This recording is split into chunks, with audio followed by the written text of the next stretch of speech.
In the journey of life, few experiences are as transformative as navigating the complexities of love, betrayal, and ultimately, healing. This narrative follows a man named Evan as he confronts the emotional aftermath of his marriage to Martha, a woman whose choices shattered their family. As he embarks on the path toward self-discovery and reconciliation with his past, Evan finds himself grappling with the lingering pain of betrayal, the responsibilities of fatherhood, and the possibility of new beginnings. Through heartfelt encounters and painful realizations, he learns the significance of self-care and the power of forgiveness. This story explores not only the intricacies of divorce but also the resilience of the human spirit as it seeks peace and happiness in the wake of heartache.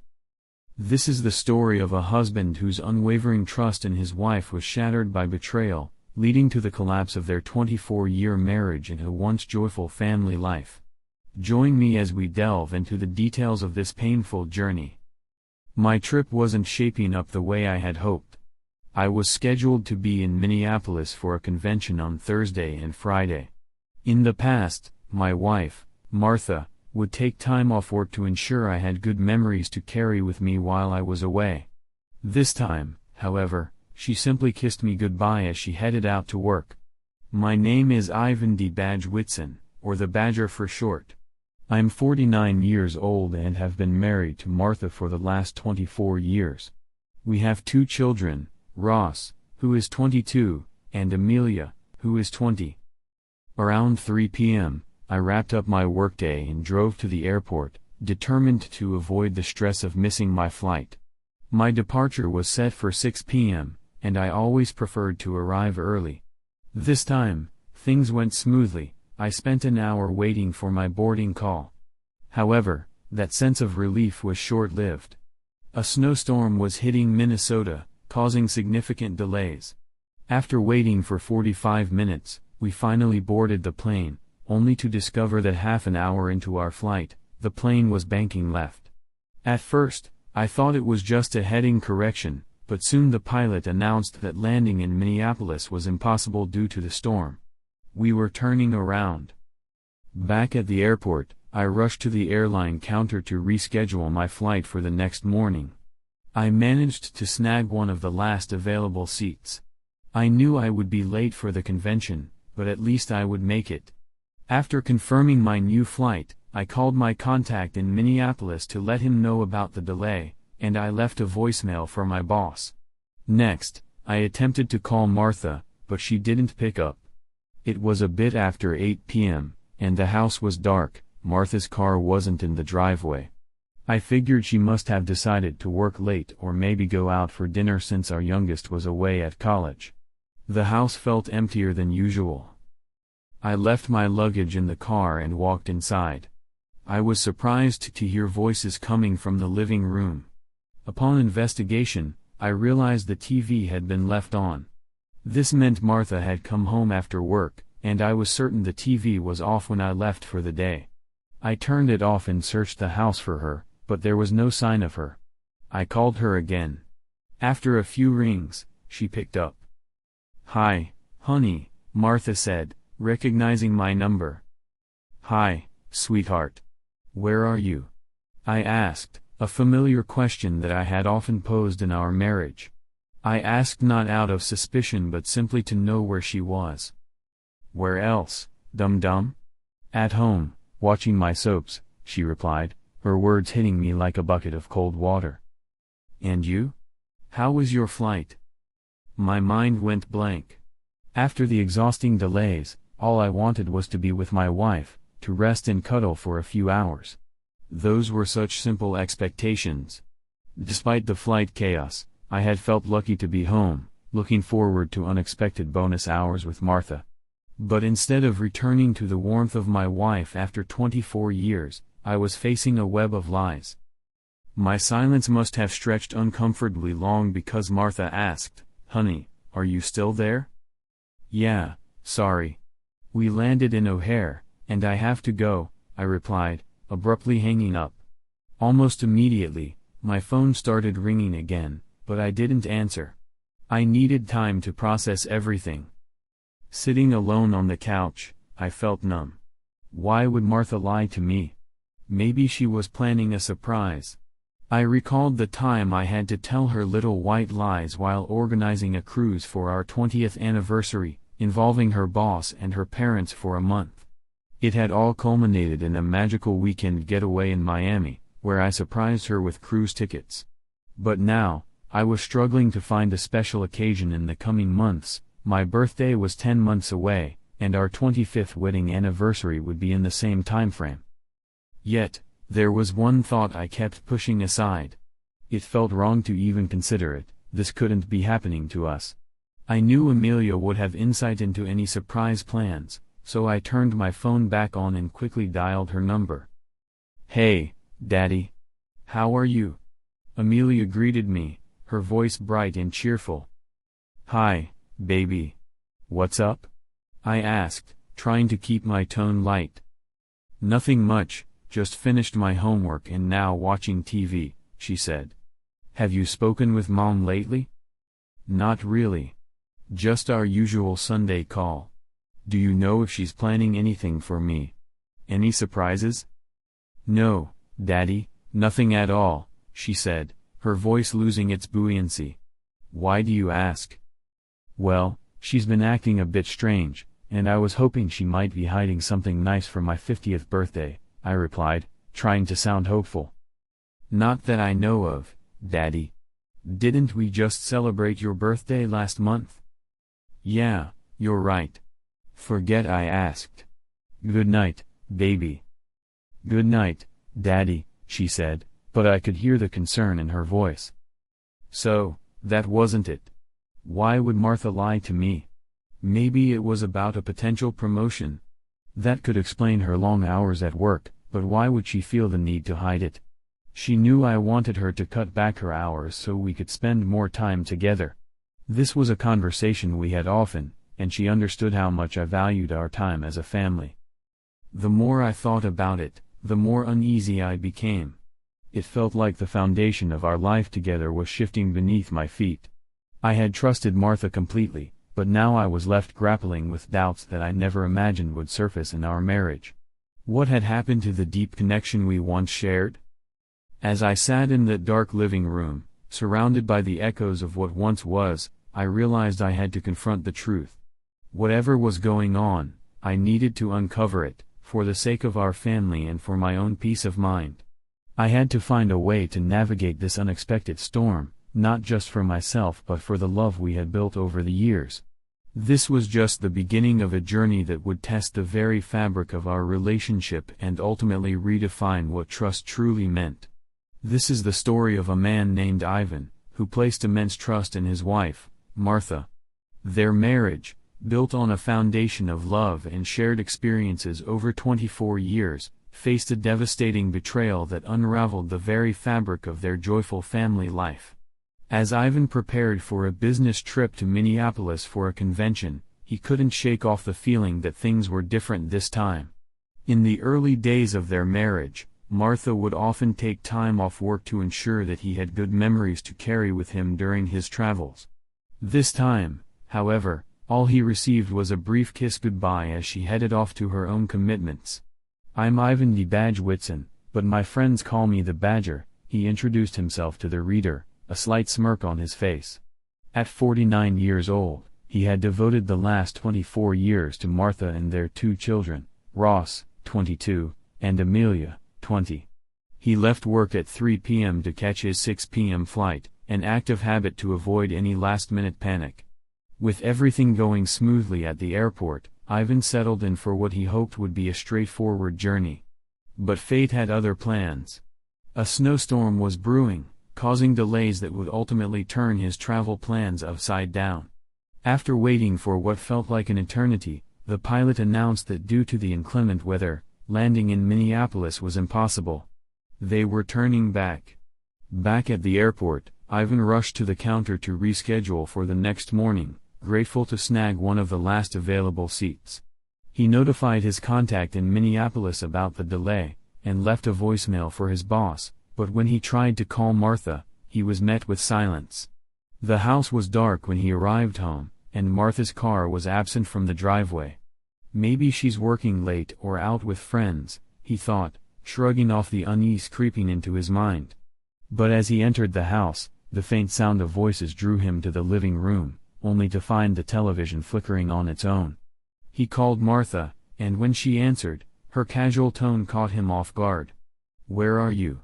he asked, a question he had asked countless times over the years, this time laced with an unshakable feeling of dread. "Oh, just at home watching my soaps," she replied nonchalantly, as if it was the most normal thing in the world. Ivan's heart sank.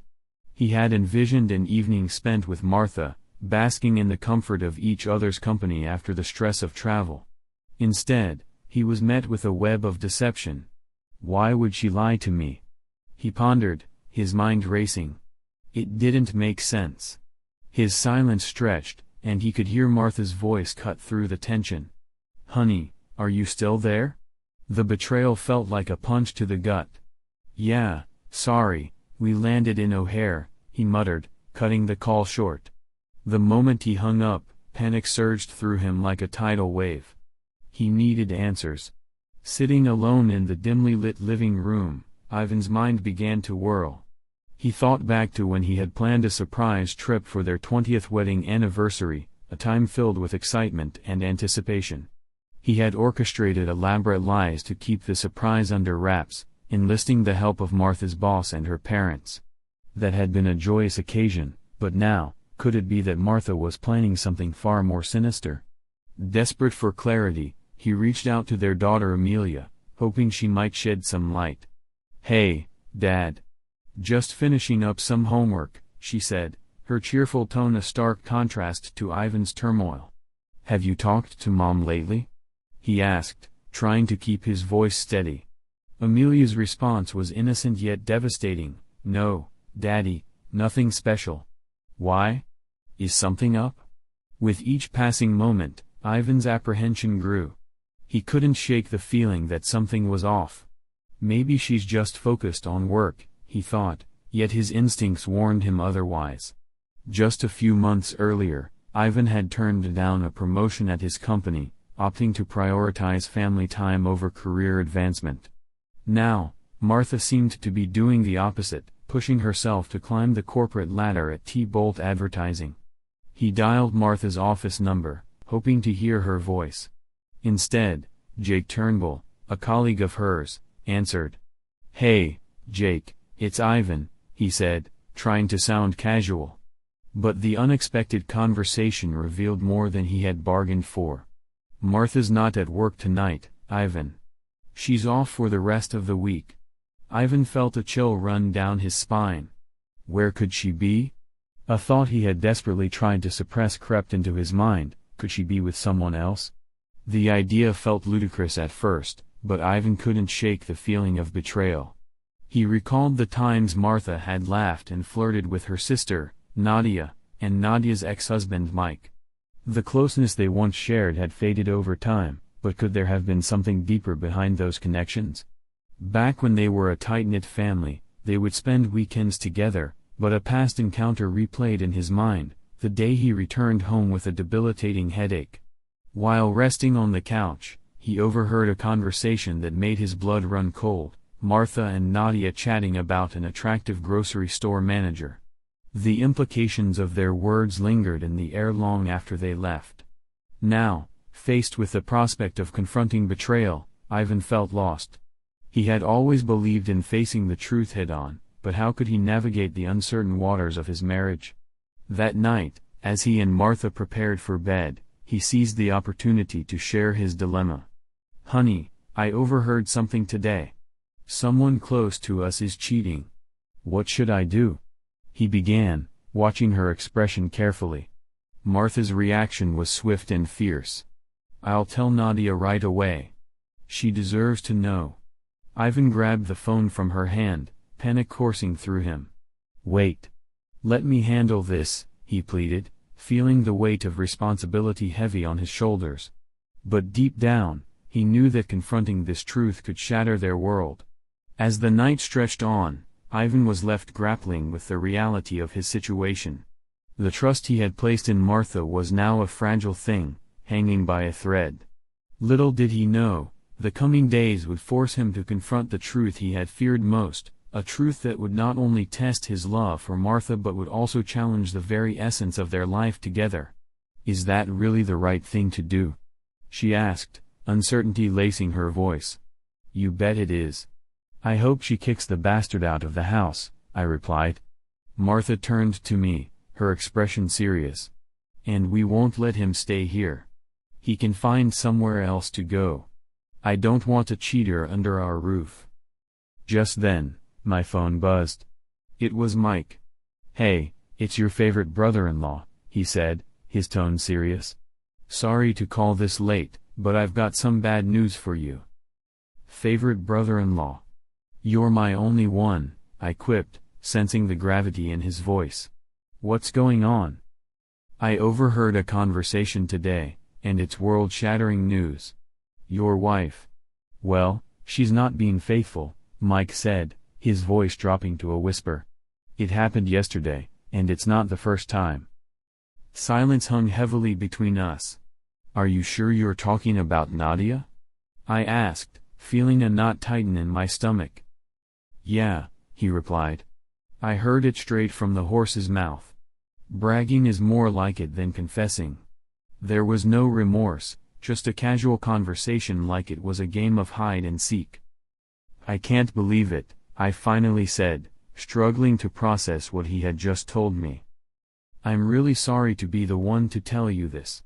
Take your time to deal with it, but don't hesitate to call if you need us. We're here for you and the kids." "Thanks, Mike." As I hung up, I turned to see Martha with tears welling in her eyes. "I'm so proud of you, honey.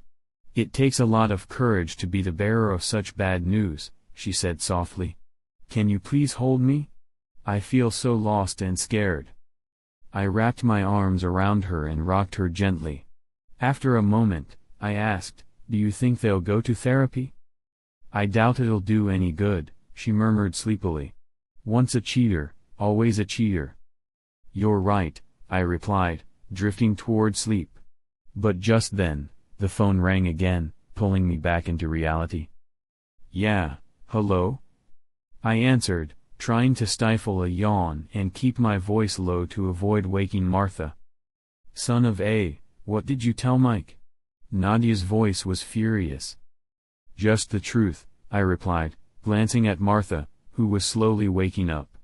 I talked it over with Martha, and we both agreed that it was better to be honest, no matter how upsetting. "I can't believe my sister would rat me out," Nadia spat, venom dripping from her words. "Of course she would. She was going to tell me herself, but I thought it better to handle it directly. Cheaters should pay the price for their actions," I said firmly. Nadia's voice trembled. "But what can I do now? Mike kicked me out of the house." "Well, if you've been kicked out, you've earned it," I replied coldly. "But where will you go? Can you come stay with us?" "Absolutely not," I said. "Martha and I discussed it. There's no way we're letting a cheater into our home. You're on your own." "I can't believe my sister would say that she loves me," Nadia whined. I turned the phone toward Martha, who had a mischievous smile on her face. "Get lost, Nadia," she said with a sense of pride. I quickly put the phone back to my ear. "I'll speak for both of us, you're out of our lives. Stay away from us. Don't come here, and don't call. If you need a place to stay, go to your parents and explain why you've been kicked out." With that, I hung up, feeling a mix of anger and relief. Martha tightened her grip around me. "I'm really proud of you, honey," she said softly, and we drifted off to sleep. The next morning, however, things began to unravel. As the saying goes, things hit the fan.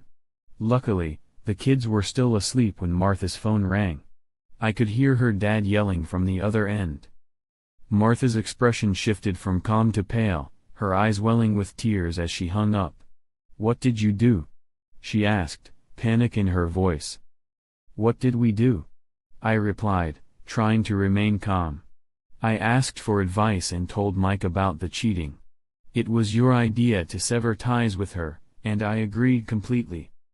"But you said Mike was cheating on Nadia," she countered, her voice rising in desperation. "Honey," I said firmly, "that sister of yours is a terrible role model for our kids. I don't want her around, and I don't want you involved with her either. She is not welcome in this house or around our children." That had been 3 years ago. I knew Martha still saw her sister occasionally, but it was a topic we avoided. It didn't surprise me when I discovered she would sneak visits while I was away. As time passed, my resentment began to fade. With Mike bouncing back from the drama and preparing to remarry, I found myself caring less about the past. I wanted to discuss things with Martha, to clear the air. I was sure she felt guilty about the lies, but I had reached a point where I was indifferent. Fast forward to a convention where I found myself facing an audience of at least 1,000 people, all staring back at me. I took a deep breath and began my presentation, aware of the weight of my message. "Studies reveal 2 types of people in the world," I began. "The denialists, those who blow their noses and toss the tissue without looking. And then there are those who face reality, who blow their noses and examine what's in the tissue." In the midst of my speech, someone waved at me. It was Dave Millison, Martha's boss. "Hey, I ducked your wife," he called out with a smirk. Laughter erupted around the room. "No, really, I just wanted to say that," he added, and the crowd roared with laughter. I sat up straight on the couch, jolted awake from a nap I hadn't meant to take. Rubbing the drool from my face, I looked at my watch. It was past midnight. Maybe Martha had returned while I was sleeping. I decided to head to bed, feeling a mixture of relief and anticipation about what the next day would bring. I checked the bedroom, but there was no sign of Martha. A sinking feeling hit me when I remembered she was probably with her sister, Nadia. I thought about calling Nadia to ask where Martha was, but then realized I didn't even have her number. If I had known where she lived, I would have picked up her kids from there a few times already. Suddenly, I remembered the Find My Phone app I'd installed on both our smartphones last year after I misplaced mine between New York City and Cincinnati. With a few taps, I had Martha's location, Mills Lake. What on earth was she doing there? I knew Nadia was struggling financially and certainly couldn't afford a cottage in such an exclusive community, where the properties were worth several times our own house. Using Google Earth, I pinpointed her location. It wasn't in the village itself but on a secluded estate surrounded by a tall stone wall. I felt a rush of anxiety wash over me. What was Martha doing at a millionaire's place? Mills Lake was about an hour's drive from our town, and I was desperate to uncover the truth. I knew that if I asked her directly, she would probably lie, just like she had before.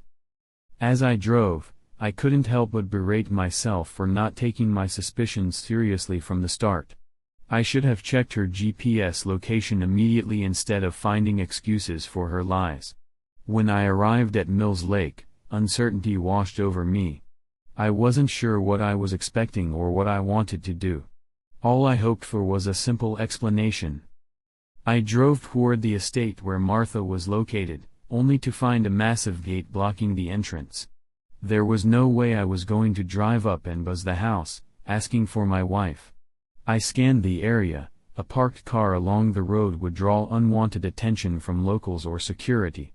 After a bit of searching, I found a wooden trail where I could discreetly park my car. I then realized that the estate faced the lake, which might provide another way in. I quickly made my way to the shore and discovered a pedestrian access point. I still had no idea which grand cottage Martha was in, so I kept checking my GPS. Finally, I spotted a large mansion with lights shining from the second floor. The first floor was dark, but one drape was open, illuminating the scene inside. I climbed a nearby tree, making sure I could get a better view. What I saw first was a man in a white terry cloth robe, definitely not someone I recognized. He looked older, probably in his 60s. As he moved away, a woman appeared, and my heart sank. It was Nadia. She stood there, sipping champagne from a flute, and I instantly understood why Martha was there. Nadia was still attractive at 40, but it became clear that she was looking for a sugar daddy after her tough divorce. I felt a wave of disappointment wash over me. I had always suspected that she was pulling Martha into a life of excess, and now I saw the truth of it. The man returned, wrapping his arms around Nadia, his hands roaming her body before taking her champagne glass and putting it out of sight. I felt embarrassed witnessing this spectacle, ready to climb down when I caught sight of Martha. She was lounging on a couch, a goofy grin plastered across her face. My heart dropped. Her robe was slightly open, and a second man approached her, sealing the fate of our marriage. I was so shocked that I stumbled backward, losing my grip on the tree. Thankfully, the branches broke my fall, and I wasn't hurt too badly. But as I hit the ground, tears streamed down my face. I felt like a zombie, numb and broken-hearted. I limped back to my car, overwhelmed not by my fall but by the devastating collapse of my marriage. For a moment, I considered rushing into that cottage, breaking down the door, and causing chaos. But then reality hit me. Spending the next 3 to 5 years in prison for breaking and entering was not an appealing prospect. As I walked alone through the dark night, a mix of emotions raged inside me. There was no more room for denial, only a profound sense of loss, immense sadness, and an anger that simmered just below the surface. I knew that even if my anger turned into rage, I would never physically hurt Martha. I could have driven home, packed my things, and left her to deal with the fallout on her own, splitting everything 50-50 in a straightforward divorce. But a part of me wanted payback. I toyed with the idea for a few moments and decided to act on it. Taking a deep breath, I dialed Martha's number. As expected, she didn't pick up, and I was sent straight to her voicemail. I hoped she would check it right away. "Hey, honey," I said, my voice steady but tinged with anger. "I just wanted to let you know. I know where you are." I couldn't reach Martha on the house phone, so I decided to try her cell. I wanted to give her a heads up, don't panic when you hear my keys in the door in a few minutes. The evening had turned chaotic, a snowstorm forced our plane to divert to Chicago, and then we were sent back. They couldn't tell us exactly when we would land, but I figured I'd be home about half an hour after that. As I hung up, I imagined Martha hearing the voicemail alert. In the middle of the night, it must have startled her, and I knew she'd be anxious. I hoped she wasn't too drunk to realize I wouldn't have used my cell on the plane. My heart raced as I pictured her in a panic, scrambling to get dressed, potentially answering questions from her sister or, worse, her lover. Then my phone rang, jolting me from my thoughts. Of course, it was her, trying to gauge when I'd be home. "Hi honey, sorry if I woke you up," she said, her voice a mix of sweetness and guilt. "Are you on your way home?" I asked, trying to sound casual. "I should be there in about an hour, give or take a few minutes," she replied. "Okay, see you then." Her voice was quick, as if she couldn't hang up fast enough. A few moments later, I saw headlights cutting through the darkness as a car sped out of the estate and onto the interstate. It was Martha, and she was driving dangerously, nearly veering into a ditch. My heart sank. If she was drunk enough to drive like that, she was a danger to herself and others. I was furious but more concerned about the risks she was taking. "Think fast." I dialed 911. "What's your emergency?" the operator asked. "I'd like to report a drunk driver. The car nearly hit me, and now it's swerving all over the place," I said, adrenaline coursing through me. "It's a dark blue Ford Taurus. I have the last 4 digits of the license plate." I relayed the details, my voice steady despite the chaos in my mind. "Someone needs to stop that car before she hurts someone." The operator thanked me and assured me that a patrol car would be dispatched. I kept my distance, following her down the highway. A couple of exits later, I spotted a highway patrol car stationed on an overpass. As Martha's car came into view, I watched in a mix of dread and relief as the patrol car took off after her. 45 minutes later, I was back home, the weight of the night pressing heavily on my chest. It was almost darkly humorous if it weren't so tragic. In just one night, the life of someone I had loved so dearly felt utterly meaningless. I took a moment to process the possibility that Martha could have been killed in an accident, leaving our children to suffer the consequences of her choices. Love was no longer a factor in my decision-making. It wasn't that I didn't love her anymore, rather, I couldn't envision a future with her after what had happened. I turned off the house phone ringer and shut off my cell, desperate for clarity. How could I have spent the last few hours searching for an explanation for her lies when the truth was glaring me in the face? I poured myself a glass of wine, hoping it would ease my turmoil. For years, I had believed that my love for Martha would age like a fine wine, reaching its peak as time passed. But now, it felt as if it had soured into vinegar. The pain of her betrayal felt like a constant punch to the gut. It wasn't just the betrayal, it was the realization that the love we had shared was crumbling away, leaving nothing but emptiness behind. Without that love, who was I? It had defined me for 26 years, 24 of them as husband and wife. Could I survive this? Part of me considered the unthinkable. Wouldn't it be easier to just end it all? I never thought I'd have to envision a life without Martha. I didn't even know how to begin to approach that idea. Every decision I had made in my adult life had revolved around her and our children. Our family was my entire existence. Now, I found myself alone with my grief, the silence in the house echoing my despair. Why had she done this? Why the deception? A divorce would have been painful, but it would have shown respect for the years and memories we had built together. When did she stop loving me? Was she only waiting for our kids to grow up before leaving? I had always viewed their departure as an opportunity to focus on us, but it seemed she saw it as an exit from our life together. I couldn't help but picture the stranger she had become, how comfortable she was with her lover, and how easily she could betray me. Alone now, I felt dead inside, bereft of love. Yet, amidst this despair, I realized something important. Pain was a reminder of what I had lost, and my children brought me back to life. I thought of Ross and Amelia, both on the verge of starting their own families.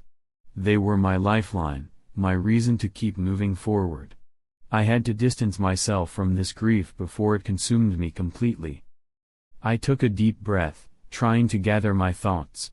I might be lost now, but for their sake, I needed to find a way through this darkness. I had to learn to live again, for them, even if it felt impossible right now. I'm feeling utterly shattered. The pain is almost unbearable, and I know I'll always remember Martha as I loved her, but now I'll also have to carry the image of her with another man. It was clear to me, I had to leave. Growing up, I had always been a man of modest expectations. My parents weren't wealthy, but they filled my childhood with love and warmth. I could easily do without the flashy possessions I now owned. As I considered everything I had, my clothes, my car, my laptop, it became clear what needed to be done. I would pack my things and disappear. I couldn't bear to look at the woman I once cherished more than anything. Seeing her would only deepen my pain. I got up and grabbed a few bags, methodically stuffing my clothes into them. In just 30 minutes, I had everything loaded into my car. The clock was nearing 6 a.m. when I finished, and I decided to take a quick nap, confident that Martha would be sleeping off her drunken night until late morning. I drifted into a deep sleep, and my phone alarm jolted me awake at 9 a.m. After scheduling an emergency appointment with my lawyer, I took a shower, removed my wedding ring, and left it on the table next to my phone. I felt a surge of frustration and sadness as I penned a Dear Jane letter. We had nothing left to discuss, but I needed to express my disappointment. Martha, I should have known you'd follow in your sister's footsteps, another lonely, divorced woman seeking validation. By the time you read this, I'll be gone from your life forever. I loved you deeply, and your betrayal has cut me to the core. I'll always cherish the 24 years of happy life we shared and the 2 beautiful children you gave me. I'll make this divorce quick and fair, so you can return to your new life. I just wish you had been honest and divorced me before you went down this path. Did that guy pay you off? He certainly seemed loaded, judging by the mansion you're in. I don't want to see you or talk to you again. My lawyer will contact yours, and you can just sign the divorce papers. P.S. I'll be gone by the time you wake up. At 10 a.m., I was at the bank, paying off our joint credit cards and canceling them. I arranged for a cashier's check for all our savings and CDs, ensuring I left just enough in the checking account to cover the mortgage and utility bills for the next 2 months. I also removed my name from our joint account, leaving with a check for nearly $250,000. I arrived at work just before noon. My boss looked surprised to see me. I was supposed to be in Minnesota. He was even more shocked when I announced my resignation and my plans to move out of town. My relationship with him was unique. He was my boss because I had turned down a promotion. He had felt awkward about it at first, especially since I had supported him through his divorce 2 years ago. I had explained that my own marriage struggles were why I refused to climb the corporate ladder, and since then, we'd built a more equal partnership. "Listen, I have a proposition for you," he said. "I'll accept your resignation but won't ask HR to terminate your employment. Instead, I'll give you your 401k payout. I have an opening in our new optics division in Tucson. It pays less than what you're making now, but the cost of living is much lower there. You might find a great place at a good price." We shook hands, and he agreed to spread the rumor that I had quit my job. Next, I headed to my lawyer's office and explained that I was leaving Martha, plain and simple.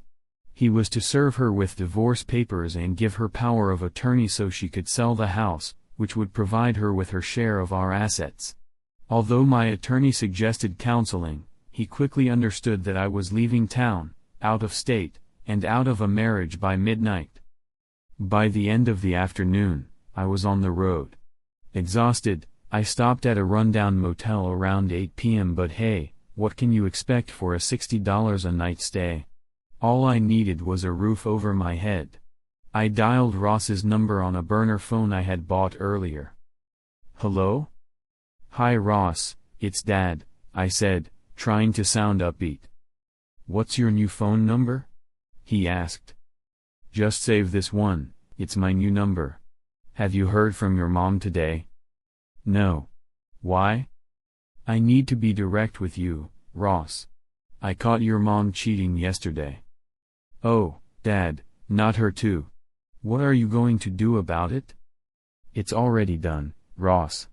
I packed my things, cleared our bank accounts, and left enough for her until she sells the house. I quit my job, and I'm on the road heading south. I'm done with her. She can have the freedom to do whatever she wants, but it won't be as my wife. She'll be served with divorce papers later this week." A long silence followed on the line. "Does Amelia know?" Ross finally asked. "No, not yet. Everything happened so fast. You're the first to know. I'm not even sure if your mom realizes I've left. She wasn't around when I packed." "I'll keep you posted. Love you, son," I said, feeling the weight of the moment. "Love you too, Dad." My call to Amelia was just as heartbreaking. My kids had to face the reality of their mother's betrayal. They had witnessed the fallout from Nadia's actions on her family, just as I had, and now they couldn't fathom why their mom would do the same to us. "Daddy," Amelia said, her voice steady, "how long has she not been enough for us?" "It doesn't matter, honey.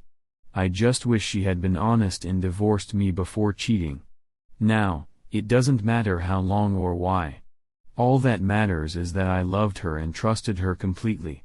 She shattered that trust, and nothing else matters anymore. Please don't talk like that, Daddy. Tell me you'll be okay." "I'm alright for now. It's painful, but I will get through this. I just need to avoid all contact with your mother. Can I come stay with you after my school year?" Amelia asked, her voice tinged with hope. I felt tears welling in my eyes as I promised her that she would always be welcome to live with me. The division in Tucson was small, only 30 employees, and the district manager felt more like a father figure than a ruthless boss. I appreciated the camaraderie of the team. They made me feel like I belonged. Within a month, I had my eyes set on a nice condo. My interactions with Martha had dwindled to nothing, but I received regular updates from my attorney and the kids. Moving on from our life together was anything but easy. There were hurdles at every turn. My attorney informed me that Martha was ready to contest the divorce. "She doesn't want to let you go," he said. "She's willing to fight it to the bitter end, even if it means bankrupting both of you." "Fine," I replied, frustration bubbling beneath the surface. "Forget the divorce then. I just want her to have a chance to move on." After 24 years of shared happiness, I wanted to wish her well and move forward. Just tell her I want nothing more to do with her. I hope she finds happiness. "Got it," my attorney said with a smirk. "But just so you know, I'll still bill you an extra $50 for that one." I couldn't help but chuckle, even in the midst of my turmoil. Dealing with the kids proved to be more challenging. One by one, I had to convince them that there was no turning back. The first real hurdle came from Amelia. "Dad, Mom went crazy when I told her I was going to live with you this summer," she said, a hint of fear in her voice. "I promised her I would visit her and Grandma and Grandpa, but she was so anxious that I ended up avoiding my phone for days." Ross faced his own challenges. He decided to split his summer between Martha and me, which sent her into a spiral. I never asked about Martha's situation. My goal was to move on and rebuild my life. But the kids couldn't help but update me on her. To my surprise, it seemed she was just as depressed as I had been when everything fell apart. It was almost unbelievable. How could she be sad after what she had done? The reality was stark. Infidelity hurts the ones you love. It destroys relationships, and yet somehow, she was still wallowing in regret. Her refusal to divorce felt like a way to avoid confronting the damage her actions had caused. How could she be in denial for 2 years while I had merely been in denial for a few hours? Knowing that the kids spoke with me regularly, Martha had started using them to communicate her apologies. I learned from them that this was the first time she had let herself get swept up by her sister into such reckless behavior. She even apologized to the kids for her betrayal, admitting it was intentional and she knew full well the consequences of her choices. As I listened to the kids relay her messages, I felt a mix of anger and pity. She had expressed shame about that fateful night. Despite her cold feet, she had chosen to drink heavily to drown her guilt. When I left her that voicemail about my imminent return, she had just finished a date with someone else, thinking that if she atoned sincerely for her betrayal, I might be willing to reconcile for the kids' sake. I knew the children hoped for our reconciliation, but I couldn't even entertain the idea of speaking with Martha. Living far away from their mother was hard for them because it forced them to make a choice, her or me. Martha was relentless in her pursuit of information about where I lived. All she knew was that I had relocated to a southern state. Almost 3 years after I left, she finally discovered where I was. One day, as I was leaving work, I spotted her lurking around the office. I had no idea how she found out my new city. My instincts told me the kids might have let something slip. I was sure she believed she could change my mind if she just talked to me. I quickly ducked out through a side door, grabbed my phone, and dialed Louisa. "Hey Louisa, do you remember what I told you about my ex-wife? Well, she's here, and she might follow me home. Just a heads up." "Got it. See you soon," she replied. I maneuvered through town, making sure Martha was still on my tail. After a quick stop at the grocery store, I pulled into the driveway of my condo. Louisa, a striking Latino woman in her early 30s, was waiting at the door to greet me. I didn't need my keys. Just 2 minutes later, the doorbell rang. Louisa, cradling our 12-month-old daughter, opened the door. From my spot in the kitchen, I could see the shock on Martha's face as she stood there, visibly shaken. Louisa greeted her with her charming Spanish accent. "How can I help you?" "Hi, I'd like to speak to Evan," Martha said, her voice trembling. "Someone's at the door for you," Louisa yelled back as I made my way from the kitchen, feigning surprise. Louisa handed me the baby. "You take care of your daughter while I finish dinner," she said with a warm smile. I turned to Martha, feigning casualness. Well, I can't say I expected this, but it's still a surprise." Martha looked lost for words. "I didn't think you'd move on so quickly," I continued. "You know, I should really thank you for what you did. If you hadn't betrayed me, I would never have moved to this part of the country. I'd still be stuck in the cold concrete jungle of the Northeast. Now, I live here, and I'm building new memories with Louisa and our little girl, Tamrita." At that, Martha broke down in tears. After all this time, my sorrow and anger had transformed into something else entirely. I felt a pang of empathy, knowing that we had both been through so much. But I also knew that I had to focus on my new life, filled with possibilities and a future I never expected to have. I stood there, heart heavy yet resolute, as Martha faced me after nearly 3 years apart. "So, Martha, what do you want?" I asked, trying to keep my voice steady. I had to listen closely to her words, as they barely rose above a whisper. "I need to apologize," she began, her eyes shimmering with unshed tears. "I need you to know how truly sorry I am for what I did and for the pain I caused you. It was never about you, it was about my own foolishness. I loved you then, despite everything, and I love you now. I will love you forever. You are the best husband and father a woman could ever hope for. I was the one who was cheap." Her words hit me hard, each one laced with regret. It was almost too much to bear. I knew I had to finish this conversation quickly. "Well, no harm done," I replied, forcing a cheerful tone. "Water under the bridge, right? It's been so long since I thought about all that. I can honestly say I forgive you. I wish you nothing but happiness." I glanced down at Tamrita, cradled in my arms, her innocent smile lighting up the room. Tears rolled down Martha's cheeks as she mumbled something incoherent. She stepped forward and wrapped her arms around me for a brief hug before rushing out of the house. I closed the door behind her, the finality of it echoing in my heart. Louisa emerged from the kitchen, instantly scooping Tamrita up with a gentle smile. I leaned against the door, feeling the weight of my own emotions crashing down. Louisa came over and wrapped me in a warm hug, pressing a soft kiss to my forehead. "I should let Horatio know that I'll be home soon with his daughter," she said, her voice soothing. "Thank you, Louisa," I managed to say, grateful for her support. "And please tell Horatio I expect you all over for a barbecue soon." "Absolutely. See you tomorrow at the office," she replied cheerfully, her positivity a balm to my aching heart. The following week, my attorney received the signed divorce papers from Martha. It marked a new beginning for me, albeit one that I was navigating at my own pace.